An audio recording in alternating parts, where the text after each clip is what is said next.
When I can't sleep, when I'm lying in bed, hyped from caffeine or excitement or anxiety, instead of counting sheep, which I must admit I've tried doing, and it can work, but it's very dull, which is probably the point.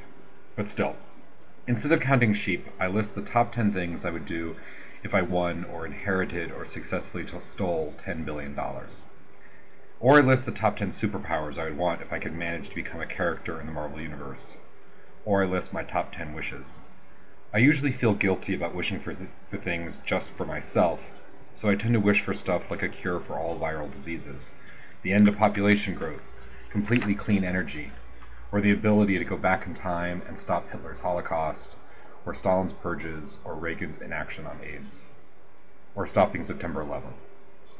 Because really everything bad that has happened in the last 10 years is directly or indirectly caused by 9/11.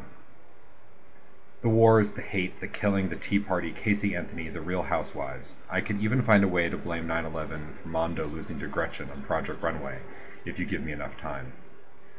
Actually, we have enough time. Call it 6 degrees of 9/11. Mondo, a gay HIV-positive Mexican-American, made exuberant clothes that would be worn by the more fabulous characters in an Almodovar film. This makes him scary on, at least 5 levels?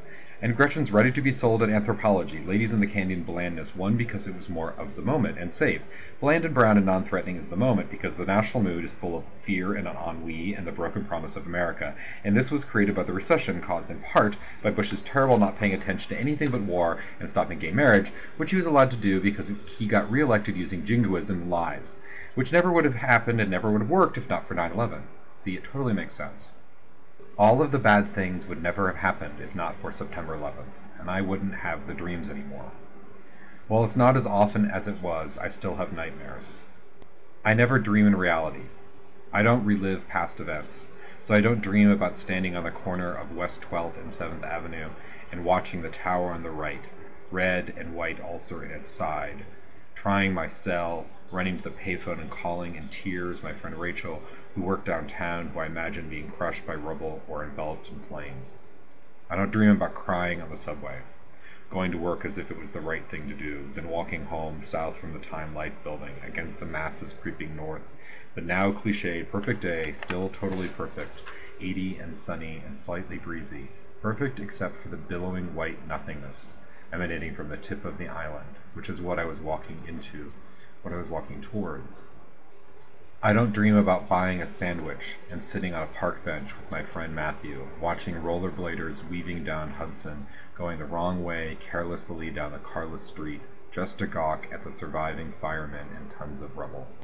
I don't dream about the nightmares I had for weeks and months and years later. I don't relive or redream. I do dream about the smell, though. My dreams are like documentaries of parallel universes. Instead of planes flying into skyscrapers, it's Imperial Star Destroyers stabbing the streets of the West Village, actual, not CGI'd explosions eradicating my neighbors and the cars and Two Boots Pizza, and the White Horse Tavern, and the perfect townhouses owned by Sarah Jessica Parker and Gwyneth Paltrow. The dreams are like the more chaotic scenes of Titanic, except a lot less ridiculous and focus grouped. And I was there, and so were my boyfriend, and my brother, and my mom, and sometimes my dad's dog. The memes, or the themes, whichever, running, falling, fire, crashes, epic crashes, and all through it the distinct feeling of colossal malevolence and doom, and that horrible stink. A mix of burning oil, melting plastic, plaster dust, and the ineffable sadness of things falling apart. When I tell myself the story of the wish to go back in time and stop 9/11, I can't just leave it there. It's not like poof and it didn't happen. No grief, no visiting posters, no smell. No poof. There needs to be a logical, or at least narratively logical way for it to happen. For time travel, I use Doctor Strange-like magic or Star Trek-like physics to get where I'm going.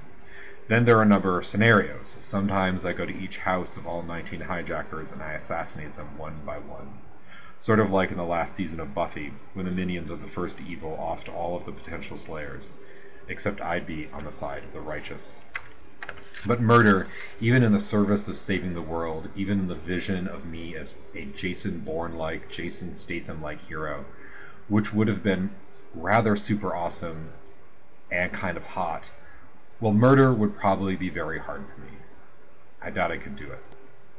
So there are a couple of police tip scenarios in which I send copies of the 9/11 Commission report to every police station in the United States in 1999. This would probably end up making me seem like a nut, and the book would just be treated as the Turner Diaries Part 2. And we all know that warning the authorities didn't seem to do much good. Unless, of course, it's a direct warning.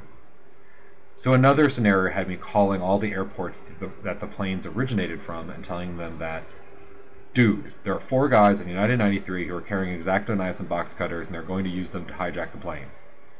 A credible-sounding bomb threat could stop an airport from functioning for just long enough to ruin those impeccable plans of Mr. Bin Laden.